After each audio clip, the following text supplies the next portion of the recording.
Oh my God. Programmet presenteras av betsave.com.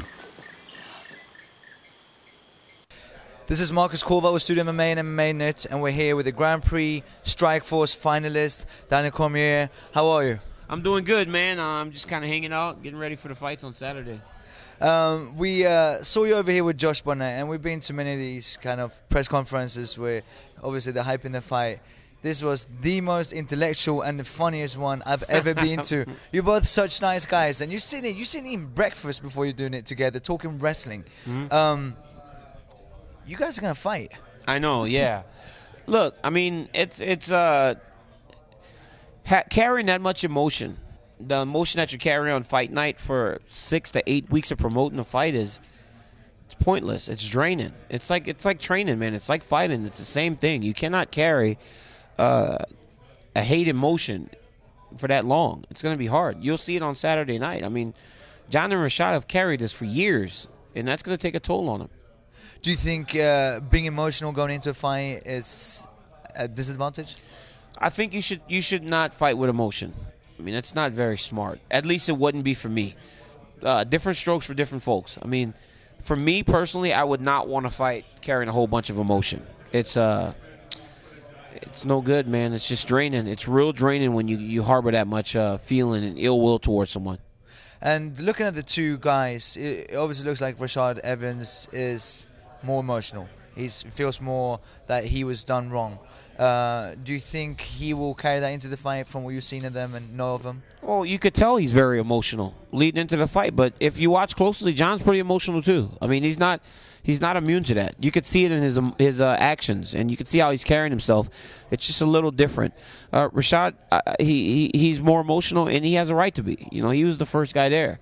But from everything that I've heard, it's actually caused him to train harder and train smarter. So it may benefit him in the long run. You think he might take it on Saturday night?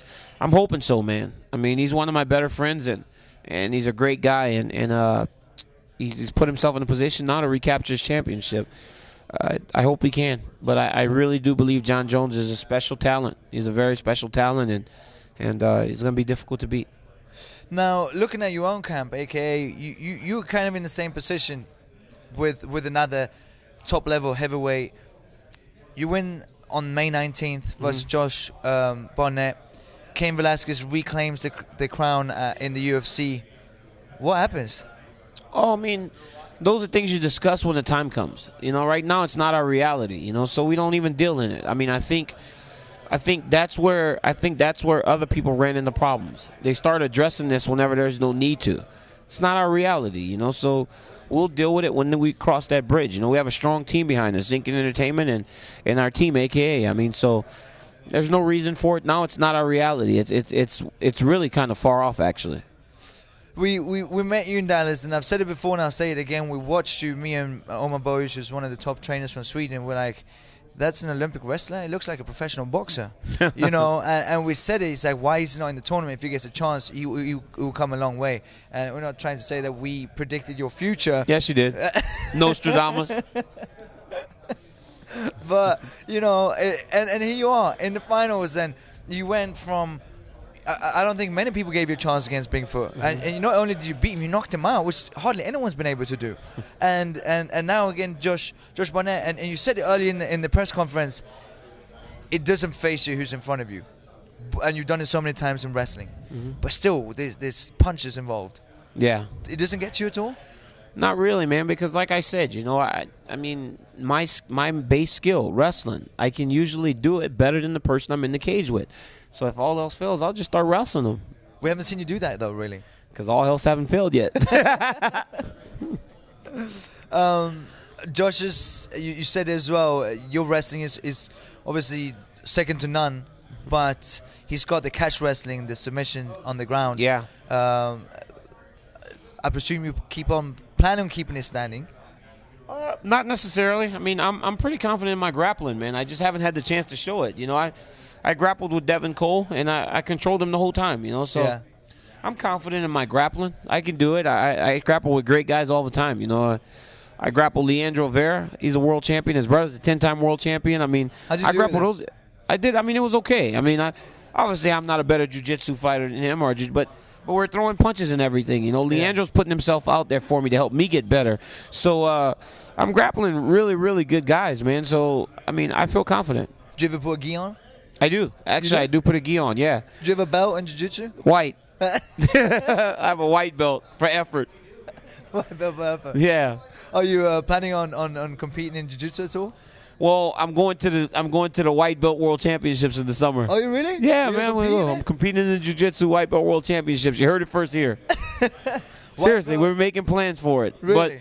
But Leandro wants me to go white belt, but I'm not allowed to use strength in wrestling.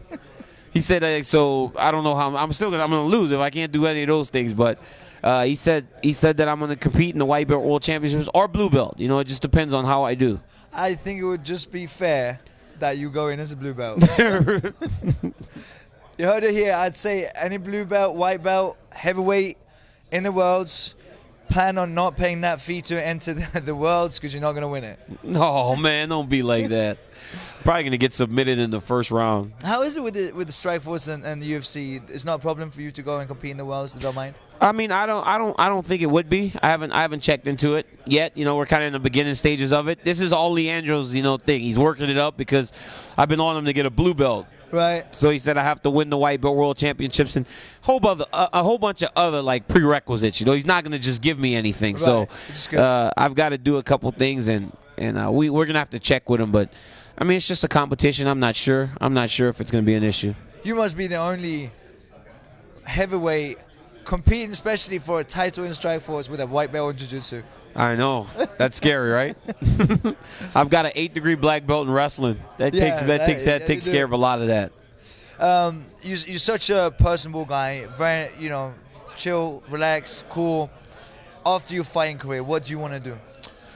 I don't know. I mean, I always dreamed of going back and coaching wrestling. Maybe going and be an assistant coach somewhere.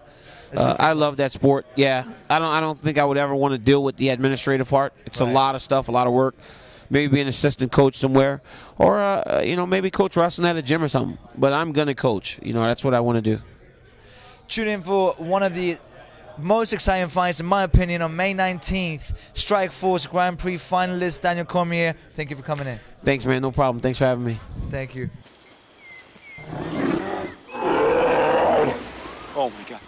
Programmet presenteras av Betsay.com.